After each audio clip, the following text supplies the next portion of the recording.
नमस्कार। News our के खास कार्यक्रम में आपका स्वागत है। मैं हूं देवेंद्र कुशवाहा। भारतीय अर्थव्यवस्था के बारे में अक्सर कहा जाता है कि कृषि भारत की रीढ़ की हड्डी है। कृषि प्राथमिक सेक्टर में आता है।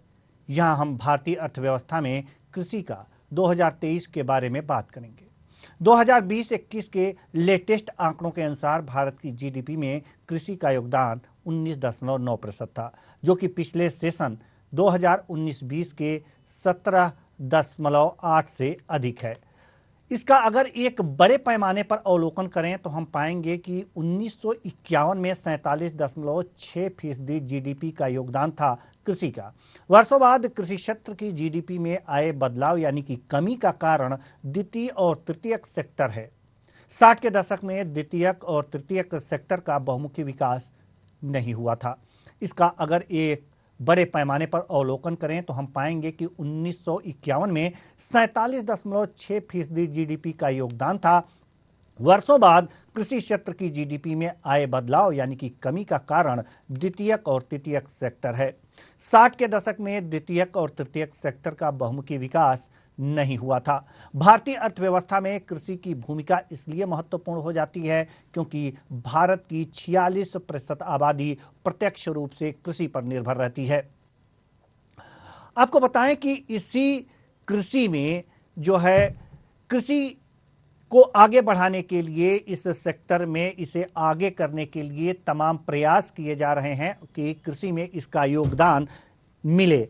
सवाल यहां पर यह है कि कृषि में जो इसका योगदान है, कृषि का जीडीपी में जो कृषि का योगदान है वो लगातार जो है वो घटता जा रहा है। आखिर ऐसा क्यों हो रहा है? इसका कारण अगर जो अर्थशास्त्रियों से बात करें और आंकड़ों पर गौर करें तो उसमें यह होता है कि लगातार द्वितीयक और तृतीयक क्षेत्र के जो उद्यम हैं वो लगातार विकास कर रहे हैं, न कि इसके घटने का कारण कृषि में कमी की बात होती है। कि जो 2023 का बजट है, 2023-24 का जो बजट आया है उसमें कृषि को आगे बढ़ाने के क्या क्या उपाय किए गए हैं। बजट में किसानों के लिए कुल जमा 9 बातें कही गई हैं। 9 बातों में ये बातें हैं कि कृषि स्टार्टअप बढ़ाने के लिए एग्रीकल्चर एक्सीलेटर फंड बनेगा। ये बातें 2023-24 के बजट में कही गई हैं। साथ ही साथ ये भी कहा गया है कि प्रधानमंत्री मत्स्य योजना के लिए 6,000 करोड़ रुपए का ऐलान किया गया है। अगर जो तीसरी बात करें तो किसानों को लोन देने की राशि 20 लाख करोड़ रुपए की गई है। मोटे अनाज को बढ़ावा देने के लिए अगर जो बात करें तो इंस्टीट्यूट ऑफ मिलेट्स बनेगा। इसके लिए 2,200 करोड़ बागवानी की उपज को बढ़ावा देने के लिए यह किया जाएगा। खाद बीज की जानकारी देने के लिए डिजिटल पब्लिक इंफ्रास्ट्रक्चर की बात की जाती है। अगले 3 साल में 1 करोड़ किसानों को नेचुरल फार्मिंग के लिए प्रोत्साहित किया जाएगा। इसके लिए 10,000 बायो इनपुट रिसर्च सेंटर स्थापित होंगे। और अगर जो 8वें की बात करें तो पब्लिक प्राइवेट पार्टनरशिप यानी कि पीपीपी मॉडल पर कपास की खेती को बढ़ावा दिया जाएगा। समझने का प्रयास करेंगे इन सब पॉइंट्स को। किसानों के लिए सरकार से समृद्ध प्रोग्राम चलाया जाएगा। इसके लिए इसके जरिए 63,000 एग्री सोसाइटी को कंप्यूटराइज किया जाएगा, यानी कंप्यूटर से लैस किया जाएगा।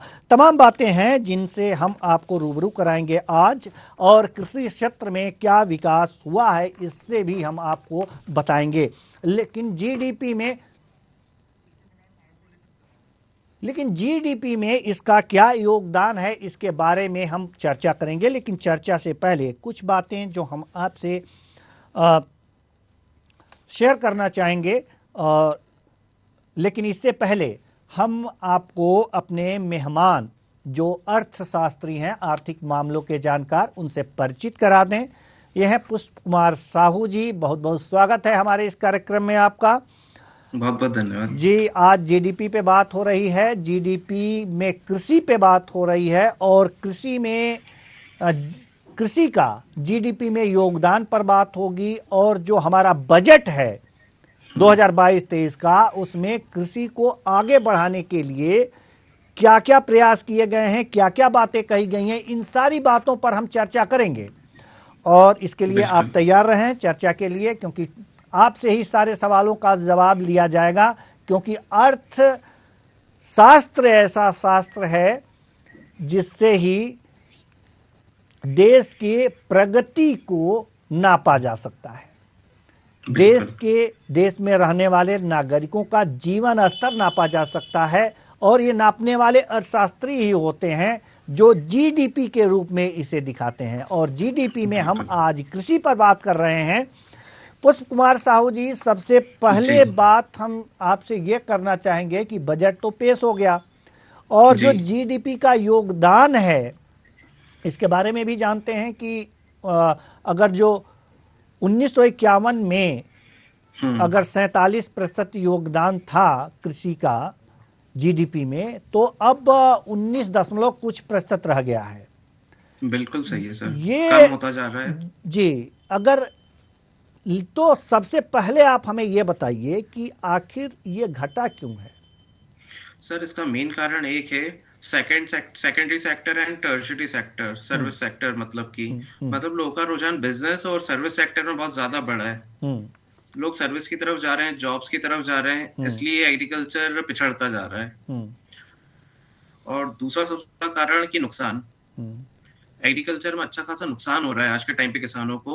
उसका एक कारण ये कि समर्थन मूल्य बहुत कम है। आप जैसे कि सब पूरे देश में जानती है जनता, सरकार बहुत कम मूल्य देती है। जो भी अनाज वगैरह होता है, एमएसपी जो सिस्टम लेके आई है, उसे बढ़ाना चाहिए, तब जाके कृषि सेक्टर हमारा ग्रो करेगा। उसके अलावा जो अभी 23-24 बजट में जो भी स्कीम्स लेके आए, वो वैसे अच्छी स्कीम्स हैं, उन्हें प्रॉपर इम्प्लीमेंटेशन किया गया तो हो सकता है कि हमारा शेयर बढ़ेगा एग्रीकल्चर का जीडीपी में। जैसे आपने बताया 6000 करोड़ लेके आए फिशिंग सेक्टर के लिए, मत्स्य वालों के लिए, तो उसे प्रॉपरली इम्प्लीमेंट करना चाहिए, प्रॉपर ट्रेनिंग होना चाहिए। उसका तो सेक्टर ग्रो करने लगेगा, जिससे हमारी जीडीपी में एग्रीकल्चर का अल्टीमेटली ग्रो होगी। ठीक है, हम एक एक पॉइंट पे बात कर रहे हैं, क्योंकि जो 2022-23 का बजट है उसमें कृषि के लिए 9 बिंदुओं पर विशेष ध्यान दिया गया है। उन 9 बिंदुओं को मैंने अभी आपके सामने प्रस्तुत किया और उसे बताया भी। तो सबसे पहला बिंदु है कृषि स्टार्टअप बढ़ाने के लिए एग्रीकल्चर एक्सीलेटर फंड की व्यवस्था की। बिल्कुल की जी, ये सबसे पहले आप हमें बताइए कि एग्रीकल्चर एक्सीलेटर फंड बनाने की जो बात हो रही है, ये एग्रीकल्चर एक्सीलेटर फंड है क्या? Sir, agriculture accelerator fund basically ऐसा फंड है जिसके थ्रू एग्रीकल्चर और प्रमोट किया जाएगा। इस फंड में जितना ही पैसा डाला जाएगा और जो डाला गया है बजट में पेश किया गया है, वो एग्रीकल्चरिस्ट के लिए यूज किया जाएगा, किसानों के बेनिफिट में यूज किया जाएगा। अब वो इनडायरेक्टली अलग अलग फॉर्म्स में होगा प्रमोट करने के लिए। जैसे कि हम बहुत सारे अनाज ऐसे भी हैं जो उगाए जाते हैं इंडिया में, वो बाहर एक्सपोर्ट होते हैं, तो उसको प्रमोट किया जाएगा, जिससे हमारा फॉरेन एक्सचेंज रिजर्व भी बढ़ेगा। जो है स्टार्टअप बढ़ाने के लिए भी एक शब्द जोड़ा गया है कि एग्रीकल्चर एक्सीलेटर फंड बनेगा। ये स्टार्टअप बढ़ाने के लिए ये बात जोड़ी गई है, तो इससे क्या आशय निकल करके सामने आता है? सर, जैसे कि पहले उद्यम आधार और ये सारी चीजें लेके आए थे, जैसे बिजनेसेस के लिए लेके आए थे, छोटे मोटे एमएसएमई के लिए आपने सुना होगा, वैसे एग्रीकल्चर के लिए स्कीम लेके आए। इसमें ये इंटरेस्ट फ्री लोन देंगे या फिर कम ब्याज दरों पे लोन देंगे स्टार्टअप्स करने के लिए एग्रीकल्चर सेक्टर में, ताकि हमारा एग्रीकल्चर ग्रो कर सके और एग्रीकल्चर सेक्टर बढ़े आगे। क्योंकि हमारा देश एक तरह से देखा जाए तो शुरू से कृषि प्रधान क्षेत्र रहा है, वो देश रहा है। यानी कि ये स्टार्टअप इसलिए है कि एग्रीकल्चर एक्सीलेटर फंड की जो स्टार्टअप होगा, यानी कि जो एमएसएमई सेक्टर में लोग स्टार्टअप करना चाहते हैं या फिर शुरू कर चुके हैं, तो उनको आगे बढ़ाने के लिए, उनमें गति देने के लिए ये फंड की व्यवस्था की गई है, आपके कहने का तात्पर्य। तो सवाल यहाँ पर यह है कि अगर जो मान लीजिए एमएसएमई सेक्टर से यानी मैं खुद कोई एक सूक्ष्म या लघु उद्योग लगा आया हूं और उसके लिए हमें लोन की आवश्यकता है, तो क्या मुझे इसमें से पैसे मिल जाएंगे इस फंड से? बिल्कुल और अगर जो मिलेंगे सर, मिलेंगे तो जैसे किस कि तरह से हमें अप्लाई करना होगा, कैसे करना होगा? जी। सर जैसे मुद्रा लोन मिलता है, आपने मुद्रा लोन सुना होगा हम्म। एमएसएमई के लिए। हम्म। अभी जो स्मॉल बिजनेसेस है उन्हें सपोर्ट करने के लिए गवर्नमेंट स्कीम लेके आई थी। हम्म। तो वैसे ही ये स्कीम रन होगी और एग्रीकल्चरिस्ट के लिए ये बेनिफिट दिया जाएगा, उन्हें ये पैसा दिया जाएगा जो एग्रीकल्चर बिजनेस करना चाह रहे हैं। हम्म। अब इसमें कैसे दिया जाएगा, तो पहले आपके पास जमीन होना चाहिए खेती करने के लिए, हम्म। चाहे वो बटाई पे हो चाहे वो खुद की हो। हम्म। आपको उसके प्रॉपर डॉक्यूमेंटेशन प्रिपेयर करने होंगे। हम्म। उसके अलावा आपको पूरा प्रॉपर प्लान बनाना होगा कि हम कैसे उस चीज पे एग्जीक्यूट करने वाले हैं आगे हमारा बिजनेस। हम्म। तो ये सारी रिक्वायरमेंट्स रहेंगी, जैसे कि मुद्रा लोन के लिए रिक्वायरमेंट रहती है, वैसे इस चीज के लिए भी रिक्वायरमेंट्स रहेंगी। और नोटिफाई होना बची है अभी, पूरी स्कीम्स अभी नोटिफाई नहीं हुई है इसमें।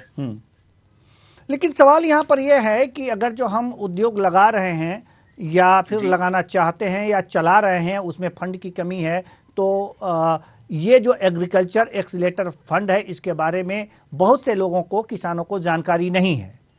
तो बिल्कुल क्या नहीं है सरकार सर। कुछ ऐसे प्रबंध ना करे कि मतलब इससे उनको जानकारी हो जाए, अवेयरनेस हो और फिर इसका लाभ उठा पाए? नहीं तो इस तरह से तो बिल्कुल सर, नियम बनते अवेयरनेस रहेंगे, फंड प्रोग्राम बनते रहेंगे, चलाने कोई चाहिए। लाभ लेने के लिए पहुंचेगा, कोई नहीं पहुंचेगा। हाँ, इसके लिए गांव गांव में और जहाँ खेती का क्षेत्र है हम्म। वहां पे ये इसका प्रमोशन होना चाहिए और अवेयरनेस प्रोग्राम्स चलना चाहिए, ताकि अवेयर हो सकें सारे किसान और इस स्कीम का ज्यादा से ज्यादा लोग बेनिफिट उठा सकें। अब उनकी इस बेसिक बजट में जिम्मेदारी है। जी, इस बजट में दूसरी बात, ये महत्वपूर्ण बात कही गई है मत्स्य क्षेत्र के लिए। मत्स्य क्षेत्र जो प्रधानमंत्री मछली मत्स्य पालन। योजना के लिए 6,000 करोड़ रुपए का ऐलान किया गया है। सबसे पहले तो आप ये बताइए कि ये 6,000 करोड़ रुपया प्रधानमंत्री मत्स्य योजना के लिए क्या ये पर्याप्त है? सर वैसे देखा जाए तो अभी तो पर्याप्त नहीं है, अमाउंट कम है। लेकिन ये स्कीम जैसे जैसे आगे ग्रो होती जाएगी, सरकार इसमें पैसा डालती जाएगी बजट में इसका शेयर बढ़ता जाएगा आने वाले टाइम में।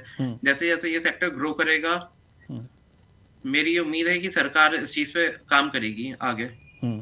सवाल यह है कि अगर जो प्रधानमंत्री मत्स्य योजना के लिए 6,000 करोड़ रुपए का इसमें ऐलान किया गया है और इस योजना से कोई किसान मछली पालन करना चाहता है, तो वो आवेदन कैसे करे, किसके पास जाए, कैसे जाए? जैसे कि मुझे ही, मैं एक, मान लीजिए मैं एक किसान हूं और मुझे इस योजना का लाभ लेना है, ठीक है, मैं एक लाइन में ये जान गया कि प्रधानमंत्री मत्स्य योजना के लिए बजट में 6,000 करोड़ रुपए का प्रावधान है, लेकिन मैं वो मत्स्य पालन करना चाहता हूं, लेकिन करूं कहां, कैसे करूं, ये पैसे कैसे लूं और किस तरह से यह मत्स्य पालन करूं, कहां, कैसे, किस तरह से? क्योंकि योजना तक पहुंचने के लिए हमें पहले क्या करना होगा, सबसे पहला काम? सर इसके लिए आपको एक फिशरीज डिपार्टमेंट होता है जो रिस्पेक्टिव स्टेट गवर्नमेंट के अधीन आता है, और स्टेट गवर्नमेंट भी इस पे नजर रखती है।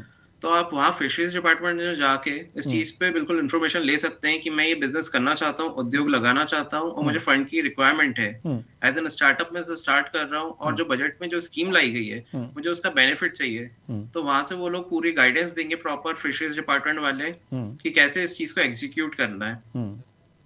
यानी कि हमें जिले पर जाना होगा और जो भी जिला कृषि अधिकारी हैं उनसे संपर्क करना होगा। फिशरीज डिपार्टमेंट, मत्स्य डिपार्टमेंट। जी, मत्स्य डिपार्टमेंट भी कृषि के ही अंतर्गत आता है, तो हाँ, हो सकता है कि जिला कृषि अधिकारी से अगर जो संपर्क किया जाए तो वहां पर बात हो जाए, क्योंकि छोटे जिलों में जिला कृषि अधिकारी ही ये सारी चीजें देखते हैं। हाँ, जी, मत्स्य डिपार्टमेंट जहां तक आप बात कर रहे हैं, फिशरी डिपार्टमेंट की जहां तक बात कर रहे हैं, अगर अलग डिपार्टमेंट नहीं बना है, अगर वहां जाने पर, यानी कि कृषि विभाग में जाने पर, यह सारी चीजें समझ में आ जाएंगी कि आपको कहां जाना है।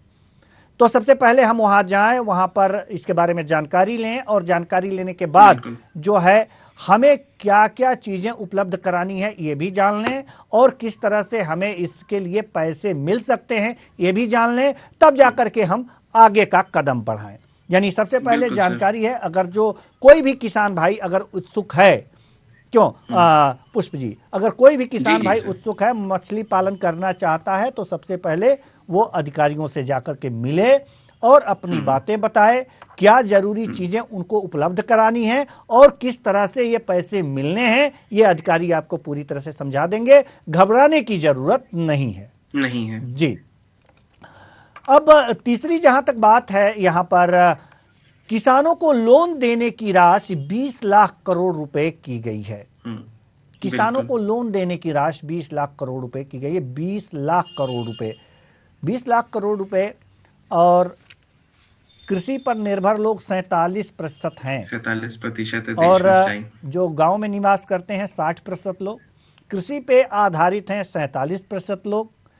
इन 47% लोगों के लिए 20 लाख करोड़ रुपए की राशि, क्या कहेंगे, पर्याप्त है? सर कहीं हद तक पर्याप्त है, कहीं हद तक पर्याप्त नहीं भी है। पर्याप्त तब होगी सर जब तक जो नीडी पीपल है, जो पुअर फार्मर्स है हमारे देश के, उन तक इस स्कीम का बेनिफिट प्रॉपरली जा सके। बीच में भ्रष्टाचार ना हो, बीच में मंत्री और बाकी लोग को पैसा ना खाए अधिकारी, तो ये अमाउंट पर्याप्त भी हो सकता है हमारे किसान भाई बहनों के लिए। तो ये लोन क्या केसीसी के माध्यम से भी किसान ले सकते हैं? किसान क्रेडिट कार्ड के माध्यम से, किसान क्रेडिट कार्ड के थ्रू भी ले सकते हैं। गवर्नमेंट इस चीज को लिंक करेगी इस चीज से। जी जी। तो एक चीज और हम आपसे पूछना चाह रहे हैं कि अगर जो ये किसान लोन लेना चाहता है तो केसीसी के अलावा और किस तरह से लोन ले सकता है? इस 20 लाख करोड़ रुपए में से अपने विकास के लिए ले सकता है किस तरह से? जी सर, एक तो आपने जैसे बात करी अपने केसीसी, किसान क्रेडिट कार्ड, उसके थ्रू हो सकता है। फिर उसके बाद बैंकों से भी ले सकता है, agriculture in the form of agriculture loan. सरकार जो 20 लाख करोड़ है वो ऐसे ही डिसबर्स करेगी, लेकिन वो proper documentation and after proper scrutiny उसके बाद ही वो सारा डिसबर्स होगा अमाउंट एग्रीकल्चर लोन के फॉर्म में। आपके पास प्रॉपर डॉक्यूमेंटेशन होना चाहिए उस चीज के लिए, उसके बाद होगा। नहीं, डॉक्यूमेंटेशन होना चाहिए, वो सारी चीजें होनी चाहिए, तब जा करके ये जो भी चीजें सामने आएंगी वो होगा। तो कुल मिलाकर के अगर किसान केसीसी के द्वारा ही अगर लोन लेना चाहे, क्योंकि केसीसी महत्वपूर्ण इसलिए है, किसान क्रेडिट कार्ड महत्वपूर्ण इसलिए मैं मानता हूं क्योंकि इसमें अगर जो आप समय से लोन का भुगतान करते हैं, किस्तों का भुगतान करते हैं, तो आपको मिनिमम चार्जेस 4% से भी कम ब्याज लगते हैं। तो सबसे बेनिफिट का काम है कि अगर जो आप केसीसी ले रहे हैं तो समय से उनकी किस्तों को जमा करें। अगर जो किस्तों को समय से जमा करेंगे तो बहुत ही कम जो ब्याज दर लगेगा वो बहुत कम लगेगा और इसका लाभ ज़्यादा से ज़्यादा हमारे किसान भाई उठा पाएंगे और कृषि में योगदान कर पाएंगे। सवाल अब एक बात और होता है कि मोटे अनाज की जहां तक बात आती है, हमारे बजट में मोटे अनाज की भी बात की गई है। पहले पतले अनाज की बात होती थी, अब मोटे अनाज की बात हो रही है। मोटे अनाज को बढ़ावा देने के लिए इंस्टीट्यूट ऑफ मिलेट्स बनेगा। मतलब क्या है इसका? हमारे किसान भाई तो नहीं समझ पाएंगे, आप मुझे इसका मतलब समझाइए। वो बनेगा, वहां पे इन लोगों की प्रॉपर ट्रेनिंग होगी, जो लोग भी मतलब इस चीज के लिए दिलचस्पी रखते हैं, इस एग्रीकल्चर प्रोडक्ट के लिए, मोटा अनाज जो कि है हमारा, तो इसके लिए प्रॉपर ट्रेनिंग होगी इस इंस्टीट्यूट में, जहाँ पे हमारे किसान भाई बहन ट्रेनिंग लेंगे, उसके बाद इस बिजनेस में आगे जा सकते हैं एग्रीकल्चर प्रोड्यूस करके। लेकिन इसके लिए भी सरकार को अवेयरनेस प्रोग्राम चलाना चाहिए ताकि लोगों को पता चले कि हाँ, सरकार ने ऐसा एक इंस्टीट्यूट खोला है किसानों के लिए कि जहाँ पे इस तरह की शिक्षा भी दी जाती है कि कैसे मोटा अनाज उगाया जाए, उसे कैसे आगे प्रोसेस करके बेचा जाए और किसे बेचा जाए ताकि ज्यादा से ज्यादा दाम मिल सके। हम आपको रोकना चाहेंगे। हमारे साथ हमारे स्टूडियो में इस समय भगवान सिंह जी परमार जो हमारे साथ स्टूडियो में इस समय आ चुके हैं। बहुत बहुत स्वागत है आपका हमारे इस कार्यक्रम में। और चर्चा की शुरुआत तो हो चुकी है। किसान नेता हैं आप और किसानों की समस्याओं से लगातार रूबरू होते हैं और उनके समाधान के लिए लगातार प्रयास भी करते रहे हैं। परमार साहब, सवाल यहाँ पर यह हो रहा है कि कृषि क्षेत्र का जो है जीडीपी में जो योगदान है निरंतर घटता चला जा रहा है, ऐसा क्यों है? जो 1951 में जीडीपी में योगदान 47% था, अब घटकर 19 दशमलव कुछ % रह गया है। तो कहीं ना कहीं हमारी कृषि पिछड़ती जा रही है, विनिर्माण क्षेत्र, द्वितीयक और तृतीयक क्षेत्र आगे बढ़ते जा रहे हैं, जिनका उसमें योगदान बहुत कम था। सवाल, आप कहाँ पाते हैं कृषि को? सबसे पहले तो ये बताइए इंडिया में। जी देखिए, भारत एक ऐसा देश है जो पूर्णतः कृषि प्रधान देश है और जीडीपी अभी नीचे जा रही है। नहीं, इसके पहले जीडीपी का बहुत योगदान था कृषि का, और आज भी कृषि का ही विशेष योगदान है। लेकिन कृषि पे सरकार की मंशा के अनुसार किसानों के ऊपर सरकार का विशेष ध्यान नहीं है। आजकल कारपोरेट जगत को अरपट पैसे दिए जा रहे हैं, अरपट उनका पैसा माफ किया जा रहा है, लेकिन किसान कर्जे में डूबता जा रहा है। उसका कर्जा एक बार पूरे भारत वर्ष के किसानों का, केसीसी का हो या जो भी हो, डिफाल्टर किसान पड़े हैं, उसका लाभ नहीं मिल पा रहा किसान को। उनका कर्जा माफ होना चाहिए। कृषि से संबंधित योजनाएं ज्यादा से ज्यादा लाना चाहिए, लेकिन उतना बजट में ना तो प्रावधान किया जाता है और ना किसानों को उसका सहयोग मिलता है। थोड़ा बहुत अगर बजट में प्रावधान करते भी है, एमएसपी बढ़ाते हैं तो 100 रुपए बढ़ाते हैं, उससे ज्यादा तो लागत मूल्य बढ़ जाता है, उससे कई गुना ज्यादा लागत मूल्य बढ़ जाता है। तो इसलिए किसान के साथ में सरकार का सहयोग नहीं है, और किसानों को और मजदूर को भारत में जब तक सहयोग नहीं मिलेगा, भारत तरक्की नहीं कर पाएगा। बिल्कुल, लेकिन जहां तक देखा गया है कि 2022-23 का जो बजट पेश किया है वित्त मंत्री निर्मला सीतारमण ने, उन्होंने 9 बिंदुओं पर विशेष फोकस किया है, यानी कि बजट में कुछ विशेष प्रावधान किए हैं किसानों के लिए, जिसमें प्रधानमंत्री मत्स्य योजना के लिए 6,000 करोड़ रुपए का ऐलान किया है। आपको क्या लगता है कि ये राशि पर्याप्त है? जी, कृषि मंत्री जी पिछले 4 बार बजट, ये 5वां बजट पेश करा है, लेकिन किसानों के लिए जब भी बजट पेश करते हैं उसमें आंकड़े के हिसाब से तो बहुत कुछ दिखाते हैं कि कुछ करा है, लेकिन वो होता नहीं है, क्योंकि जो पिछले वर्षों में जो बजट में रहता है उसी में सब कुछ बना के ये लोग अगले बार बढ़ा देते हैं। एमएसपी में अगर इनने पैसा बढ़ाया है, देने के लिए बात करी है, तो 100 रुपए बढ़ाए हैं, वही बजट में देंगे, लेकिन उसका तो हम उनको अपनी उपज दे रहे हैं, उसकी ये कीमत देंगे। और इसके बाद देखिए, सरकार को विशेष तौर से आपको बता दें कि सरकार को इसमें लाभ होता है, घाटा नहीं होता। किसान को देने की बात नहीं है, एक तरह बिजनेस की तरह उपयोग कर रही है किसान को, किसान का माल सरकार खरीद रही है, और इसके बाद उसका भाव बढ़ा हुए भाव में, आज तक एमएसपी पे खरीदे हुआ गेहूं सरकार ने घाटे में नहीं बेचा है। इसके बाद मार्केट में अभी गेहूं बेचा है 2,500 रुपए कुंटल से ऊपर में भेजा है। तो सरकार इसमें बजट में किसान को फायदा ज्यादा नहीं देती है, उसका उपयोग कर रही है। किसान को ऐसा फायदा दो जो उसको, एक तो कर्जा माफ करो, किसान को उपयोगी जो खेत में या गेहूं में तुरंत तत्काल लाभ हो वो करो, और खास तौर से लागत मूल्य घटाना, विशेष तौर से जिसमें एग्रीकल्चर के जितने भी उपयोगी यंत्र है सब पे टैक्स बढ़ा के रखा है। खाद बीज पे भी समय पे मिलता नहीं है, दवाइयों पे बढ़ा के रखा है टैक्स। लागत इतनी ज्यादा बढ़ती है कि जो भी कुछ ये देते हैं उससे कई गुना तो लागत बढ़ जाती है। लाभ का तो इसमें काम ही नहीं है, किसान अभी भी घाटे में ही काम कर रहा है, प्रॉफिट तो बिल्कुल भी नहीं हो रहा। जब तक सरकार इसको फायदे का सौदा नहीं बनाएगी, किसान उपयोगी, भारत में उपयोगी सहयोग नहीं दे पाएगा। जी, सही बात कह रहे हैं कि जब सरकार इसको फायदे का सौदा जब तक कृषि को नहीं बनाती, तब तक कोई किसी भी किसान का भला नहीं हो सकता।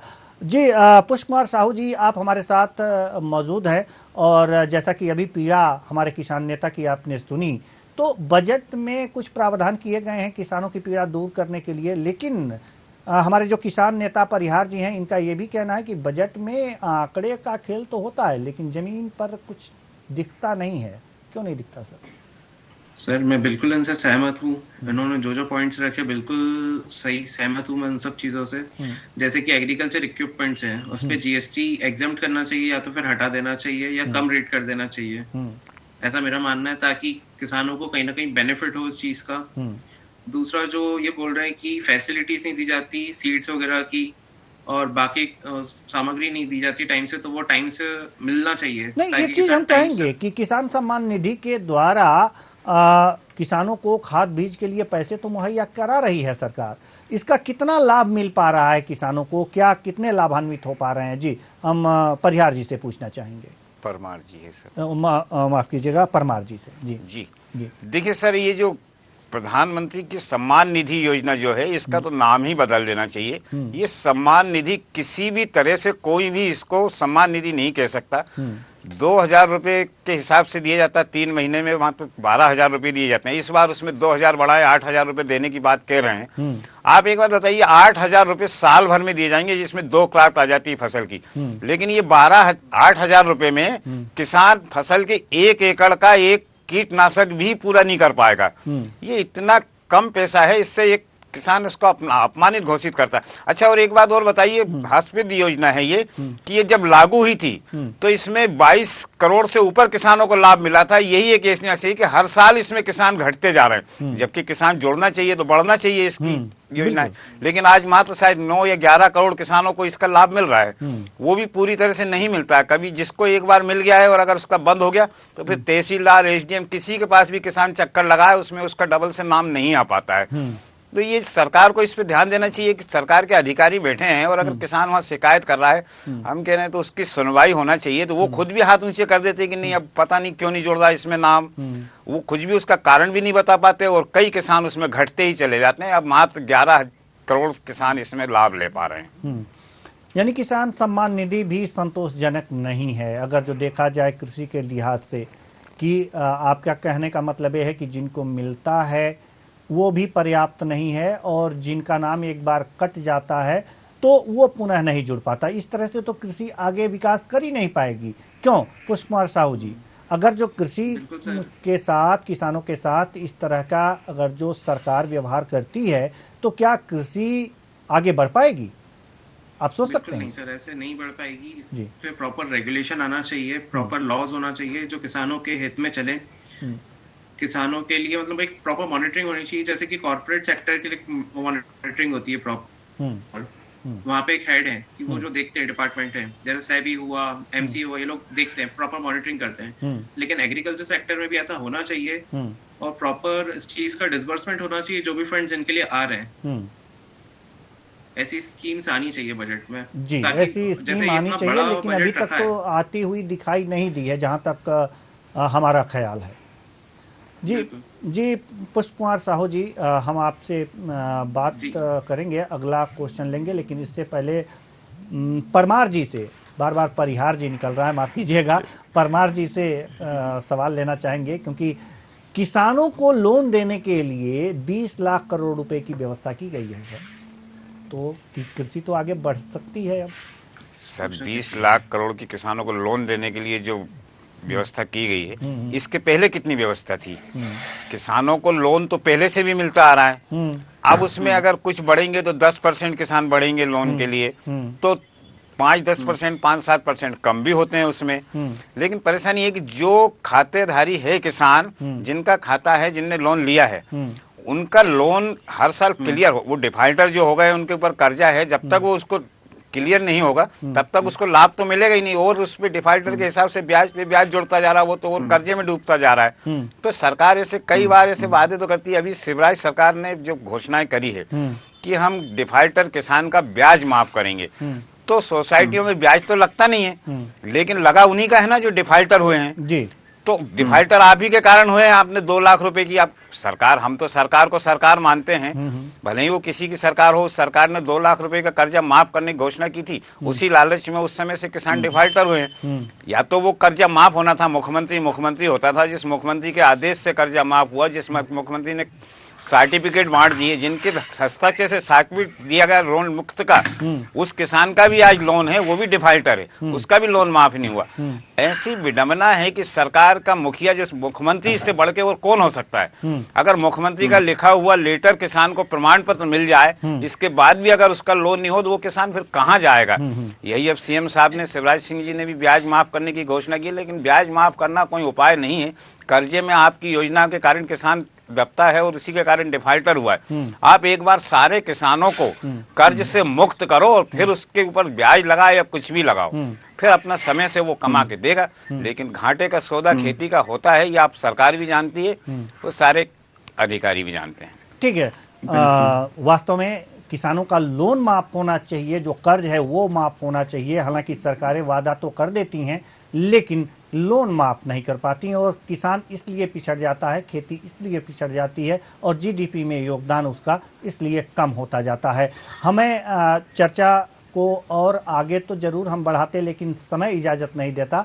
पुष्प कुमार साहू जी देखिए मुस्कुरा रहे हैं, और जो हमारे बिल्कुल किसान सर। नेता आए हुए हैं ये भी मुस्कुरा रहे हैं कि इस चर्चा को आगे बढ़ाना हम जरूर चाहते हैं, लेकिन समय के परिधि में हम भी हैं, घड़ी की सुइयां इजाजत नहीं देती कि हम इस चर्चा को और आगे बढ़ाएं। इसलिए आप दोनों का बहुत बहुत धन्यवाद। तो सवाल यहां पर यह है कि जीडीपी में कृषि का योगदान लगातार घटता जा रहा है।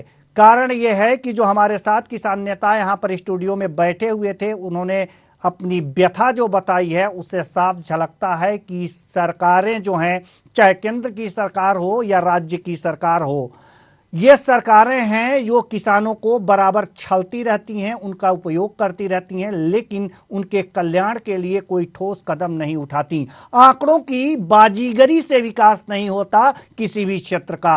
अगर वास्तव में ईमानदारी से किसानों का अगर जो कर्जा माफ करने की बात कही गई है तो कर्जे माफ होने चाहिए। अगर किसान सम्मान निधि पर्याप्त नहीं है तो उसका पैसा बढ़ाया जाना चाहिए, और अगर जो उद्योग लगाना चाहता है किसान तो उसके लिए उसके घर पर आकर के उसे सारी स्थितियां मुहैया करानी चाहिए, उसे जानकारी भी देनी चाहिए। और जब इस तरह से काम होगा तभी जाकर के कृषि क्षेत्र आगे बढ़ेगा और जीडीपी में उसका योगदान पुनः ज्यादा यानी कि हिस्सेदारी ज्यादा होगी। फिलहाल इस कार्यक्रम में इतना ही, मुझे दीजिए